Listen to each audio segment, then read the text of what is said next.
Hello everyone, नमस्कार। This is Anshul Bhatt और इस वीडियो में हम लोग बात करेंगे should you skip this attempt.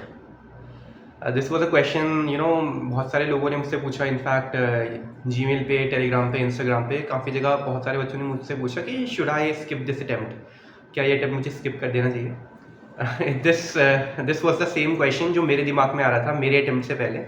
मुझे लगता था यार 1 महीना और मिल जाता तो और अच्छे से पढ़ाई हो जाती, या 2 महीने और मिल जाते तो मैं मेंस का भी कर लेता, अपना ऑप्शनल भी कर लेता, प्रीलिम्स का भी अच्छे से पढ़ लेता।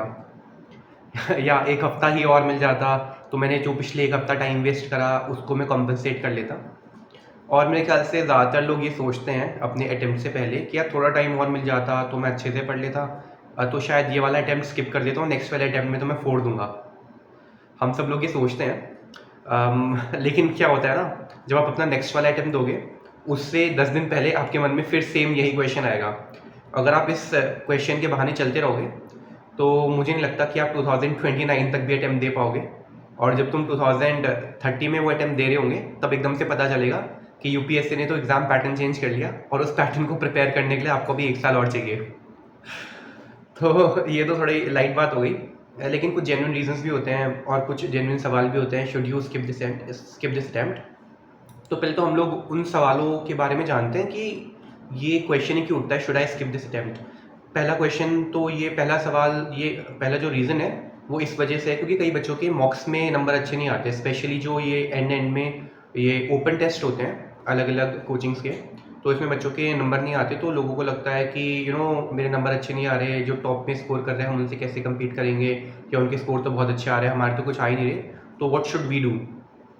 तो मुझे लगता है अगर ये बेसिस है आपका इस क्वेश्चन को पूछने के लिए, should I skip this attempt, तब तो मुझे लगता नहीं आपको you should skip this attempt. I don't think so you should.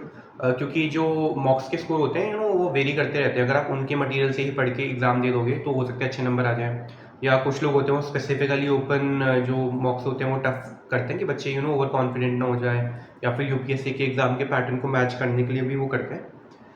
तो मुझे लगता है तो ये तो मतलब आपको नहीं देखना चाहिए, स्पेशली ओपन मॉक्स के टेस्ट आपको नहीं देखने, मार्क्स आपको नहीं देखने चाहिए। आपको ये देखना चाहिए कि आपकी गलतियाँ कहाँ पे हुई and how you can improve. कहीं आपकी मिस्टेक्स सिली मिस्टेक्स तो नहीं है, या फिर आप कहीं बहुत बेसिक क्वेश्चंस जो है वो तो गलत नहीं कर दे रहे। तो इन सब चीज़ों में आपका ज़्यादा ध्यान होना चाहिए। और दूसरा मुझे लगता है कुछ लोगों को लगता है कि हमारी प्रीलिम्स की तैयारी इतनी अच्छी नहीं हुई है, लेकिन आप 1.5 साल से तो प्रीलिम्स का पढ़ ही रहे हैं, तो मुझे लगता नहीं कि आपकी प्रीलिम्स की तैयारी अच्छी नहीं हुई होगी। इनफैक्ट मुझे तो लगता है कि जो प्रीलिम्स की असली पढ़ाई होती है, वैसे तो पूरा 1.5 साल ही पढ़ाई होती है, 2 साल ही पढ़ाई होती है, लेकिन उस समय हम लोग मेंस पे फोकस थोड़ा ज़्यादा रखते हैं। जो प्रीलिम्स की डेडिकेटेडली बिल्कुल इन द जोन जाके पढ़ाई होती है वो एग्ज़ाम से 120 दिन पहले ही होती है। उस समय हम लोग अपने दिमाग को पूरा प्रीलिम्स की तरफ गियर कर लेते हैं। तो मुझे लगता है अगर वो आपने लास्ट के 120 दिन भी बहुत अच्छे से पढ़ा है, गिवन दैट आपकी पुरानी सॉलिड फाउंडेशन है, कुछ आपने पहले से पढ़ा हुआ है, तो मुझे लगता है you are good to go, आप कर लेंगे। और सभी को लगता है ये जो इस बार प्रीलिम्स क्वालिफाई करेगा या नहीं करेगा, या फिर जो टॉपर भी होगा उसको भी ये लग रहा होगा कि शायद मेरी प्रीलिम्स की तैयारी अभी अच्छे से नहीं हुई है।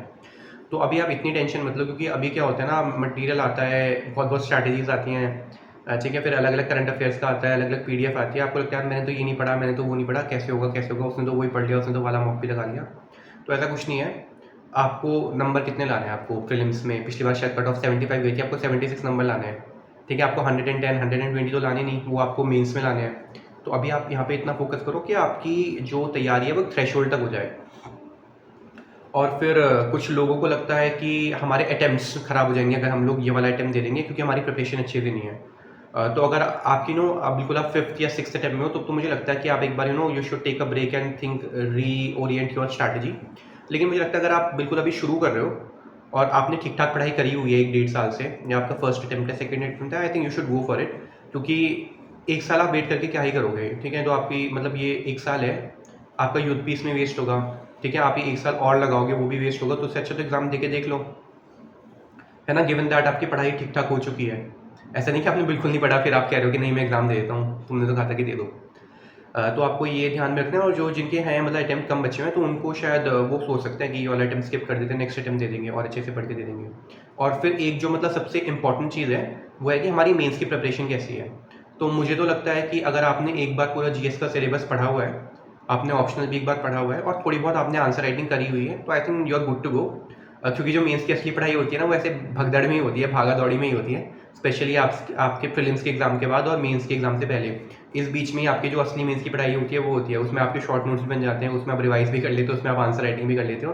लेकिन ऐसा ना हो कि आपको बिल्कुल हवा ही नहीं है ऑप्शनल के बारे में, आपने GS4 को भी पढ़ाई नहीं है, आपने GS3 का भी पढ़ाई नहीं है। अगर आपने you have a basic understanding in सब सब्जेक्ट्स की, आपने एक एक बार पढ़ा हुआ है, चाहे आपके शॉर्ट नोट्स भी रेडी नहीं, शॉर्ट नोट्स रेडी हो जाते हैं, मैंने भी 3 महीने के गैप में करा था, तो तब आप कर सकते हो। लेकिन ऐसा है कि आपने ऑप्शनल का एक पूरा पेपर ही नहीं पढ़ा हुआ, या आपका ऑप्शनल ही कंप्लीट नहीं है, आपका बाकी GS कंप्लीट है लेकिन आपका ऑप्शनल ही कंप्लीट नहीं है, तो मुझे नहीं लगता कि आप 3 महीने में ऑप्शनल कंप्लीट भी कर लोगे, आंसर राइटिंग भी कर लोगे। कुछ लोग होते हैं वो कर लेते हैं, स्पेशली जैसे पॉल साइंस का भी मैंने सुना है कई टॉपर्स ने करा था, 3 महीने में अपना ऑप्शनल चेंज करके लास्ट के लिए बीच के 3 महीने में उन्होंने पूरा का पूरा प्रिपेयर कर लिया था। तो एक्सेप्शनल केस होते हैं, if you are that exceptional case I think you should go for it. लेकिन आपका ऑप्शनल अगर तैयार नहीं है, आपका GS3 तैयार नहीं है, आपका GS4 तैयार नहीं है, या फिर हाँ आपका ऐसे राइटिंग में चलो आप फिर भी मतलब ये 120 दिन आप क्या हफ्ते में 2-2 ऐसे भी लिखोगे तो आई थिंक ठीक ठाक हो जाएगा।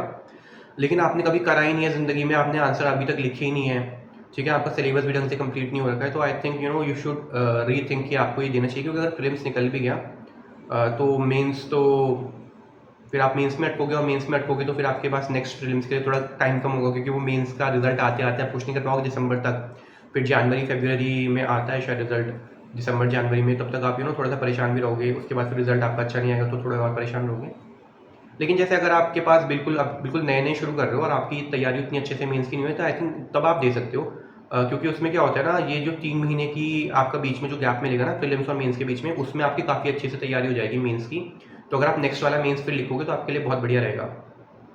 तो आपके पास अगर अटेम्प्ट्स अभी बहुत सारे हैं, जैसे आपने एक भी अटेम्प्ट यूज़ नहीं करा है और आपकी थोड़ी बहुत तैयारी हो रखी है मेंस की, लेकिन बहुत अच्छे से नहीं हुई है, I think you should take that leap of faith, और आपको प्रीलिम्स तो देने ही चाहिए, प्रीलिम्स आपका होगा भी, और फिर जो ये बीच के 3 महीने होंगे हो सकता है आपको इंटरव्यू कॉल भी आ जाए, है ना, हो सकता है बहुत अच्छा भी कर लें। लेकिन अगर आप अच्छा नहीं भी करते तो ये बीच के 3 महीने में आपकी जो मेंस की प्रिपरेशन होगी वो काफ़ी अच्छी हो जाएगी और आपको नेक्स्ट मेंस में भी हेल्प करेगी।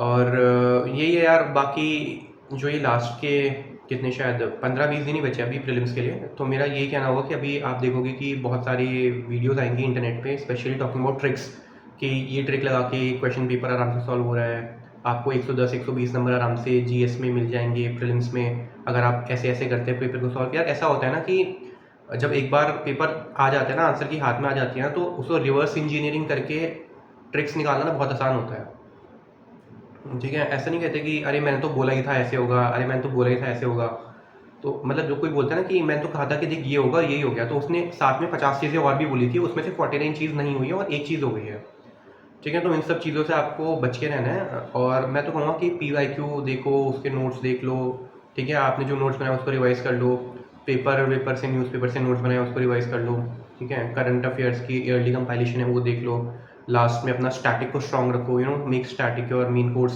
और बाकी पॉलिटी ज्योग्राफी वगैरह तो सबका अच्छा ही रहता है, try to make sure that आपका science and tech and environment भी सॉर्टेड है। तो ऐसे करके आपकी जो प्रीलिम्स की प्रिपरेशन है वो भी हो जाएगी। और यार इतना टेंशन मत लो कि यार should I skip this attempt, ये है वो है वैसे जो मैं तो सोच रहा था जल्दी जल्दी खत्म हो अटेम्प्ट, इसलिए मैंने जैसे कॉलेज से जैसे ही मैं निकला था मैंने उसी टाइम अपना पहला प्रीलिम्स दे दिया था, कॉलेज से निकलते ही मुझे लगा था यार जल्दी जल्दी खत्म करते हैं, ये नहीं होगा तो फिर कुछ और करेंगे। तो मेरी तो फिलोसफी ये थी, लेकिन ज़रूरी नहीं है कि सबकी फ़िलोसफी यही हो, आपको थोड़ा गैप लेना है, री-स्ट्रैटेजाइज़ करना है, स्पेशली अगर आपके अटेम्प्ट्स कम बचे हैं then you should do it. लेकिन आपके पास बिल्कुल बहुत सारे अटेम्प्ट्स हैं, आप बिल्कुल न्यू भी हो और आपकी तैयारी भी ठीक ठाक हो गई है, तो I think you should not get scared and you should go for it. So that was all from my side, thank you, thanks a lot, नमस्कार।